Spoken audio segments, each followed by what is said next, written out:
Foi um desaparecimento que assombrou uma família e uma comunidade por mais de um ano. Uma mulher sumiu sem deixar rastros. Sem respostas, sem desfecho, apenas perguntas. O que aconteceu com Jill? E agora, um grande avanço no caso. E observei na garagem o que parecia ser uma grande área remendada de aproximadamente 1,5 metro de comprimento por 1 metro de largura. Escondido à vista de todos, e um suspeito que nunca está longe, revelando algo no tribunal que ninguém esperava. Estamos no caso apresentado pela Law and Crime. Eu sou Chris Stewart.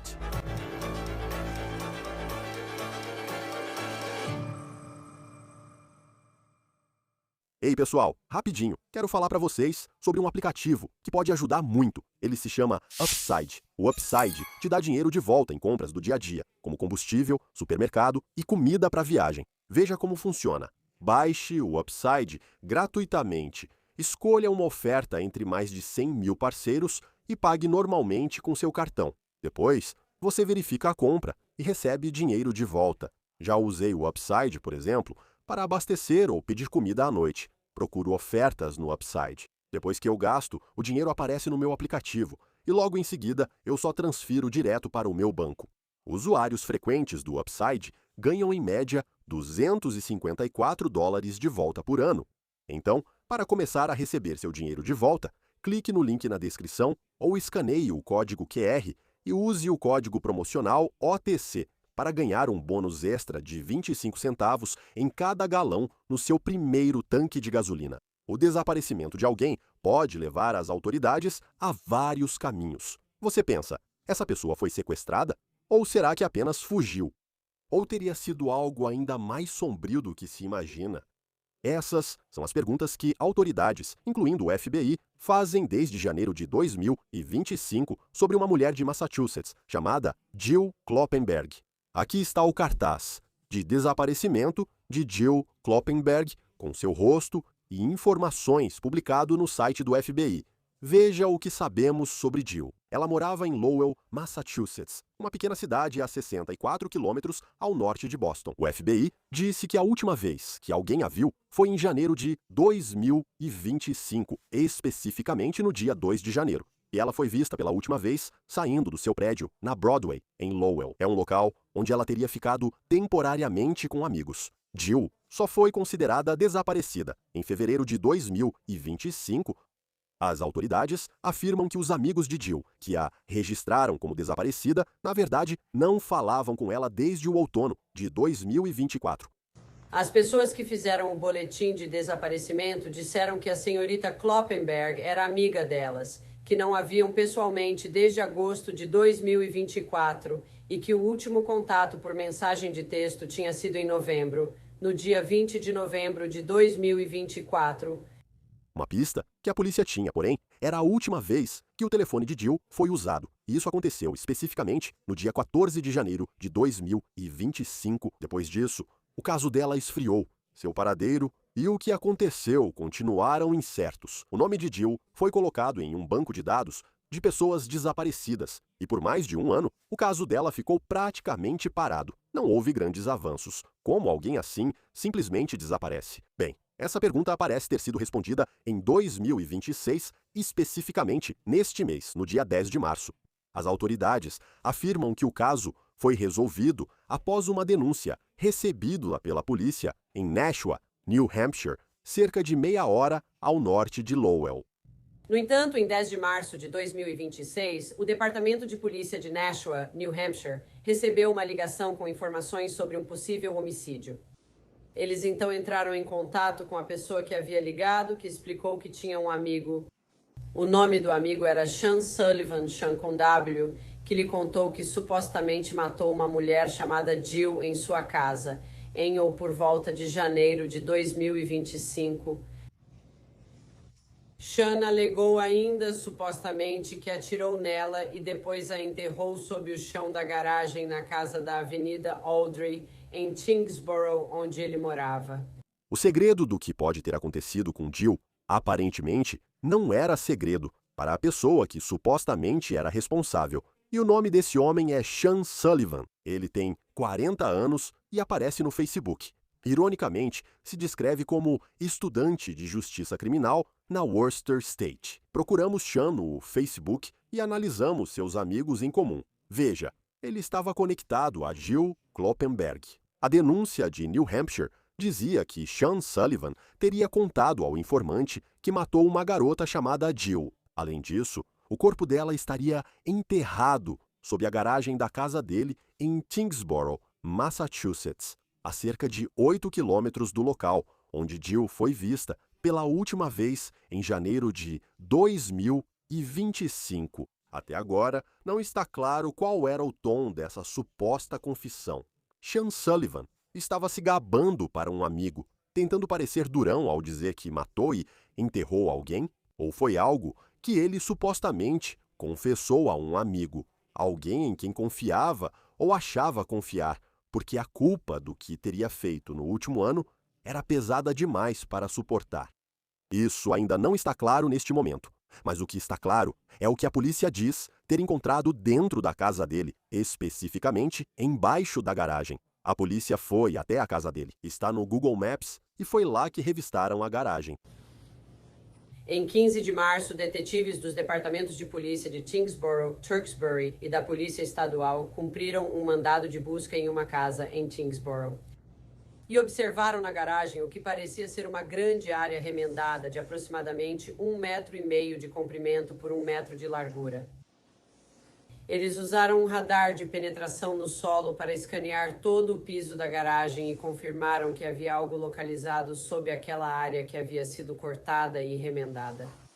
Trabalhando com o escritório do médico legista-chefe, os investigadores conseguiram cortar o piso da garagem e recuperar uma sacola plástica contendo o que foi confirmado pelo escritório do médico legista como restos humanos. A polícia de New Hampshire identificou uma Jill Kloppenberg desaparecida no banco de dados e confirmou que ela conhecia Sean Sullivan. A polícia afirma que os dois eram amigos, mas o grau de proximidade entre eles ainda não está claro. Eles afirmam que Kloppenberg já esteve na casa de Sullivan antes e que ela o encontrou perto da última vez em que foi vista, mesmo com a promotora de Middlesex citando Jill na coletiva de imprensa. Ao anunciar a prisão de Sullivan, naquela época, ela disse que o corpo, que supostamente foi encontrado na casa de Sullivan, estava sendo considerado como uma mulher não identificada, até que pudessem confirmar, cientificamente, que os restos mortais eram de Jill. Mas o tio de Jill relatou no Facebook: "Ontem à noite, um carro de polícia entrou na minha garagem, o policial veio até minha porta, pediu para entrar e citou o nome da minha sobrinha. Ele me informou sobre o óbito e passou o contato de um detetive. Encontraram os restos mortais da minha sobrinha na floresta, em Massachusetts. Eles afirmaram ter 100% de certeza de que os restos eram dela, mas ainda precisam confirmar, por DNA e fazer autópsia, para tentar determinar a causa da morte. Ela estava desaparecida há 14 meses e provavelmente ficou lá todo esse tempo. Era uma alma perdida e talvez agora esteja em paz.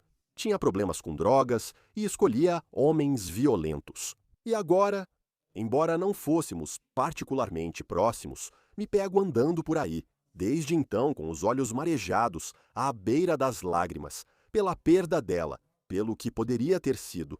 Haverá uma resolução. Essas são as acusações que Sullivan enfrenta atualmente. Sean Sullivan, que tem 40 anos e é de Tyngsboro, já foi e será acusado de outras acusações, incluindo assassinato. A acusação de assassinato será referente a uma mulher não identificada, pois ainda não confirmamos a identificação dos restos encontrados na garagem. Ele também será acusado de agressão e lesão corporal com uma arma perigosa, causando ferimentos graves e descarte impróprio de restos humanos. Na terça-feira, Sean Sullivan compareceu pela primeira vez ao juiz no Tribunal Distrital de Lowell. Ele ficou de cabeça baixa e pareceu triste e angustiado na maior parte do tempo. O advogado dele ficou em frente à câmera quase toda a audiência. Este vídeo é da Boston Fox 25. Uma revelação que surgiu nesta audiência foi que o advogado de Sullivan não negou que seu cliente foi quem disparou a arma, mas disse que este caso deveria ser tratado como homicídio culposo, não assassinato. Os promotores afirmam que Sullivan admitiu às autoridades que realmente disparou a arma que matou Jill Kloppenberg. Sullivan teria dito que Jill estava em sua casa e que pegou uma arma do cofre só para mostrar a ela, mas fez um movimento meio brusco. E foi nesse momento que a arma disparou, atingindo Jill. Dizem que a bala acertou o peito de Jill e depois saiu pelas costas dela. O que aconteceu em seguida é absolutamente horrível. Sullivan, em um pânico indesculpável, segundo seu advogado, enterrou o corpo de Jill sob sua garagem, mantendo o segredo por mais de um ano. O juiz determinou que Sullivan deveria ser mantido sob custódia sem direito à fiança e ele deve comparecer novamente ao tribunal em 17 de abril. Ainda não está claro quão próxima era a relação entre Sullivan e Kloppenberg, nem porque ela foi à casa dele na noite em que morreu. Também não está claro se havia algum ressentimento entre os dois que pudesse ser um possível motivo para assassinato neste caso. Recebemos o detetive aposentado e instrutor policial Matt Irvine para comentar o caso. É um prazer tê-lo aqui no Law and Crime. Obrigado por participar. Então, Sean Sullivan está alegando que foi ele.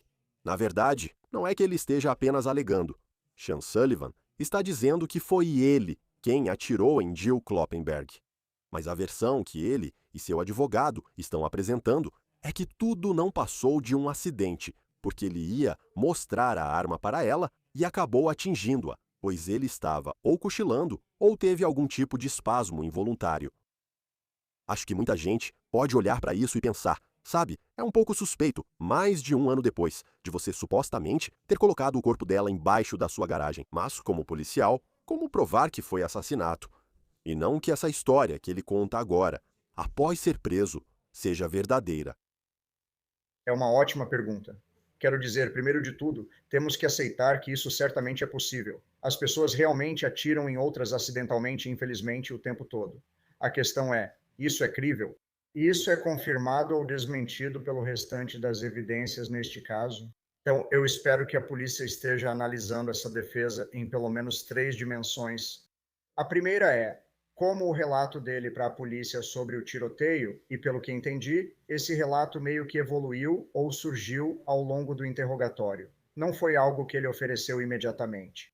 Mas como essa versão final do que aconteceu, conforme relatado à polícia, se compara com o que ele aparentemente contou a um amigo há cerca de um mês? Elas são consistentes ou divergentes? A outra pergunta é, a declaração dele é crível e consistente, apenas considerando o que ele está dizendo? Ou seja, ele consegue explicar a natureza do relacionamento dele com essa mulher, os eventos que antecederam o tiroteio e os próprios eventos do tiroteio de uma forma que faça sentido? Como você disse, por que ele aparentemente está pegando no sono com uma arma carregada na mão com outra pessoa no quarto? E então, mais importante ainda, a declaração dele é consistente ou inconsistente com as evidências forenses e balísticas deste caso. O relato dele vai ter alguns elementos que podem ser verificados ou desmentidos, se ele conseguir falar sobre isso com algum tipo de detalhe. E a trajetória do ferimento, o padrão do ferimento, se alguma dessas informações ainda estiver disponível para os investigadores depois que ela, infelizmente, ficou enterrada por um ano, o local na casa onde isso aconteceu. Há muitas coisas que você procuraria que estariam presentes e seriam consistentes se o relato dele for verdadeiro ou seriam divergentes se ele estiver inventando. E por fim, geralmente, quando as pessoas inventam uma história, elas só costumam desenvolvê-la até o primeiro ou segundo nível de detalhes. Se o interrogatório for bem conduzido e chegar ao terceiro, quarto ou quinto nível de detalhes e a pessoa estiver mentindo, geralmente essas histórias desmoronam. As pessoas desmoronam pela carga cognitiva e a história não se sustenta. Assim, essas são formas de confirmar ou desmentir o relato dele. E por causa da denúncia que chegou, não sei se o Departamento de Polícia de Nashua, em New Hampshire, tem contato com quem ele supostamente contou isso. Parece ter sido uma denúncia muito crível, não só porque ele disse que matou uma pessoa chamada Jill, mas também por afirmar que colocou o corpo dela sob sua garagem. E então, eles foram e revistaram a garagem e foi lá que encontraram o corpo de Jill Kloppenberg. O que isso te diz sobre esse suspeito? Que talvez ele tenha confiado em alguém. Eu penso no peso da culpa. ou se ele só queria parecer durão para alguém conhecido, dizendo: olha, foi isso que eu fiz com essa pessoa. Só o fato de essa denúncia ter se mostrado verdadeira, o que isso te diz sobre Sean Sullivan? Sabe, a gente não ouviu muito sobre o tom daquela conversa com um amigo em New Hampshire, então é meio difícil entender a motivação, mas eu diria de forma mais ampla que a maioria das pessoas tem consciência. A maioria das pessoas, mesmo aquelas que fazem coisas terríveis, se sentem perturbadas por isso. Elas sentem culpa, vergonha, remorso, e o peso de carregar esse segredo terrível muitas vezes é esmagador para muitos suspeitos. Por isso, muitos suspeitos acabam confessando quando interrogados corretamente pela polícia. Mesmo que isso absolutamente não seja do interesse legal deles, eles sentem um alívio quando têm a oportunidade de se abrir para alguém que acreditam estar ouvindo de uma forma que, pelo menos para eles, parece não julgadora e empática. E muitas pessoas abrem mão da própria liberdade por essa oportunidade de se abrir para alguém que acreditam que pode entender. É interessante também, sabe, mesmo que ele tivesse confidenciado ao amigo, quando a polícia apareceu, não parece que ele foi tão honesto logo de cara, e foram necessárias algumas conversas até chegar ao ponto em que ele disse: sim, foi isso que aconteceu. E então ele contou tudo. Sabe, talvez seja a realidade do que aconteceu, onde ele estava apenas exibindo a arma e ela acabou disparando. É um caso diferente, mas lembra a defesa do Alec Baldwin. Você não queria que a arma disparasse, mas ela dispara. Como provar que houve intenção nisso? Como você investiga essa cena onde, quero dizer, já faz um ano, e eu acredito que ele continuou morando na casa desde então também. Tipo, como você investiga essa cena e tenta descobrir como a bala atingiu Jill Kloppenberg e o que aconteceu nessa situação, onde não há vídeo e as únicas duas pessoas presentes eram Sean Sullivan e Jill Kloppenberg. Precisamos ser um pouco gráficos para discutir a perícia da cena do crime aqui. E eu peço desculpas antecipadamente porque sei que Jill Kloppenberg é uma pessoa de verdade, que foi amada e querida por muita gente. Mas além de ser uma pessoa e uma vítima neste caso, Jill Kloppenberg, infelizmente, neste momento também é uma cena do crime. O corpo dela é uma cena do crime. Existem duas cenas do crime em um caso como este. Existe o local onde o crime aconteceu e existe a pessoa com quem o crime aconteceu. E no caso de Jill Kloppenberg, haverá informações que o corpo dela, os restos mortais dela, estão nos contando sobre a trajetória do projétil que atravessou o corpo dela, a proximidade de quando esse projétil foi disparado. Há características específicas quando um projétil é disparado em curta distância comparado ao disparo à distância. O ângulo de entrada e saída será compatível com o que Sean Sullivan relata sobre a posição de Jill em relação a ele e a posição de ambos, ou será incompatível, o que pode pôr em dúvida seu relato dos fatos. Infelizmente, parece haver um orifício de saída. E quando há um orifício de saída, tende a haver muito sangue e outros tecidos presentes na cena. E, na minha experiência, a maioria das pessoas, se não são especialistas em cenas de crime, não faz um bom trabalho ao limpar a própria sujeira. O sangue pode passar pelo carpete, pode passar pelo piso. E mesmo que você limpe muito bem a superfície, muitas vezes, quando começa a levantar as tábuas do chão ou puxar o carpete, você vai encontrar evidências de sangue. E esse sangue vai novamente ser consistente com o que Sean Sullivan está dizendo ou vai ser inconsistente. Então você vai olhar para o lugar onde aconteceu e vai olhar para a pessoa com quem aconteceu. Mesmo após um ano, eu esperaria encontrar evidências úteis nesses dois locais. E isso também é um comentário macabro, mas saber que havia um orifício de saída. E eu só penso em um corpo que estava em...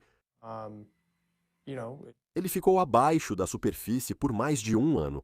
Quero dizer, o que isso diz sobre a força das evidências que podem existir do ponto de vista forense, que, pelo menos neste momento, a condição em que os restos mortais estavam era suficiente para que um médico legista ou um perito pudesse olhar e dizer que havia alguém que supostamente foi baleado, e então um orifício de saída deixado no corpo.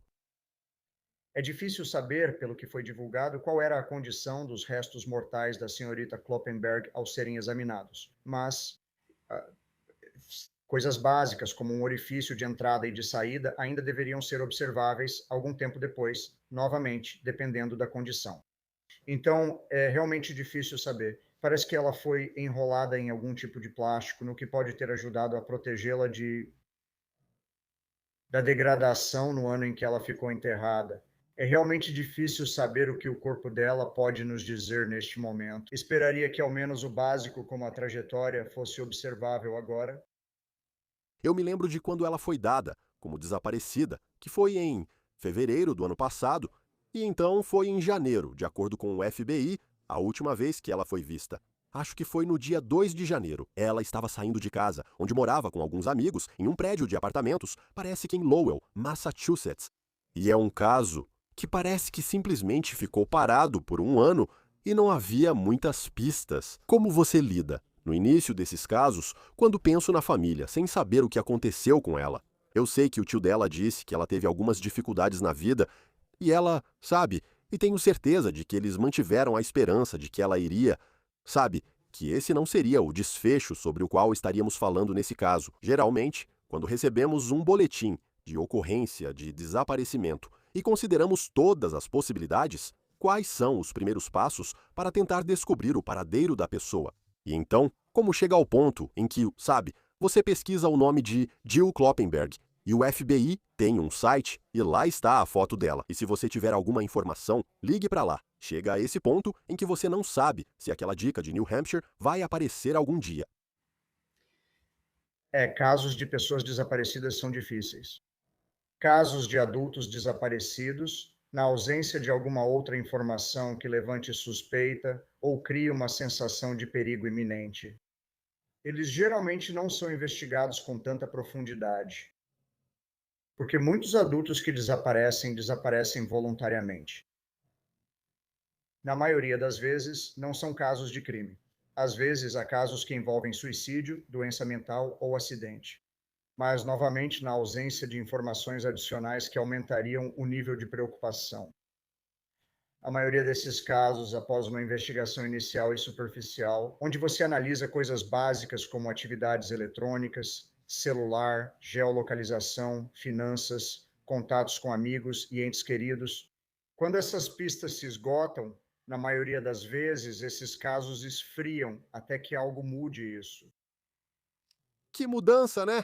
Só de pensar. E também para o Departamento de Polícia de Nashville seguir com o caso e tentar juntar as peças, pois sei que há momentos em que chegam denúncias e você quer investigar todas, mas essa, sabe, realmente pareceu dar certo e levou a uma grande prisão. Voltando à história que Sean Sullivan relata de que tudo foi um acidente, como explicar, segundo seu advogado, que um pânico indesculpável o levou a enterrar o corpo dela sob a própria garagem?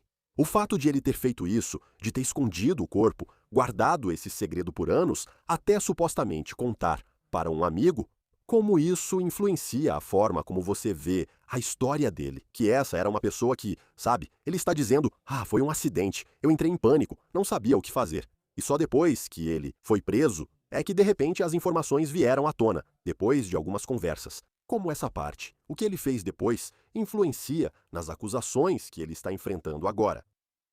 Esse é um ponto excelente. E sim, como você está sugerindo, isso não parece ser um pânico inexcusável. Não me surpreenderia se fosse um acidente, então alguém poderia entrar em pânico logo após um disparo acidental. Mas você esperaria que algumas coisas fossem diferentes? Primeiro de tudo, pelo menos pelo que está sendo relatado, parece que ela não morreu imediatamente. No caso de um acidente, você pensaria que haveria esforço para prestar socorro, ligar para o 911 e buscar assistência médica para a pessoa. Parece que isso aconteceu em uma casa que ele divide com outras pessoas. Não houve nenhum alerta aparente aos outros ocupantes dessa casa. Então, as coisas que você esperaria após um acidente não aconteceram. E o que aconteceu, aparentemente, foi que ele manteve os restos dela em seu quarto por alguns dias. Então, esses foram dias em que ele teve todas as oportunidades de reconsiderar, de fazer uma escolha melhor, e não fez. E então ele deu mais um passo, escavou uma parte do porão dele, enrolou ela em plástico e a enterrou lá. Então, quero dizer, pânico na minha cabeça não é algo que dura dias e dias e dias. E então, como você disse, persistir por mais de um ano enquanto amigos e entes queridos de Jill estão literalmente batendo a porta dele, aparentemente com panfletos, e ele continua em silêncio. Podem existir outras motivações, mas pânico não parece se encaixar. Eu sei que o promotor do condado de Middlesex disse: acho que eles eram amigos, ou, de certa forma, tinham uma relação amigável. Não sabemos muito sobre o relacionamento deles, o quão próximos eram ou por que ela estava na casa dele naquela noite. Mas será que isso importa? Tipo, em termos de motivação, quando se trata de construir um caso. Você sabe, se você tem, o fato de que o corpo dela foi encontrado, você tem as evidências forenses. Você tem ele como alguém que alega que algo aconteceu, mas ele não é exatamente a pessoa mais confiável, já que ele guardou isso para si mesmo por 14 meses até que tudo veio à tona. Havia um conflito entre os dois. Você precisa dessa informação para convencer o júri de que foi assassinato, não homicídio culposo? Então, o motivo não é um requisito para o crime de assassinato, mas ajuda em um caso como esse. E, em particular, isso ajuda a combater uma defesa de acidente. Então, sim, a natureza do relacionamento deles vai ser importante. A natureza do que aconteceu imediatamente antes do disparo vai ser importante. Eu ficaria muito curioso para entender a explicação dele de por que ele supostamente está cochilando com uma arma carregada e ela, pelo que parece, apoiada no peito enquanto essa mulher está presente na casa dele. Essas circunstâncias parecem muito particulares e incomuns, e eu gostaria de saber a história completa por trás disso.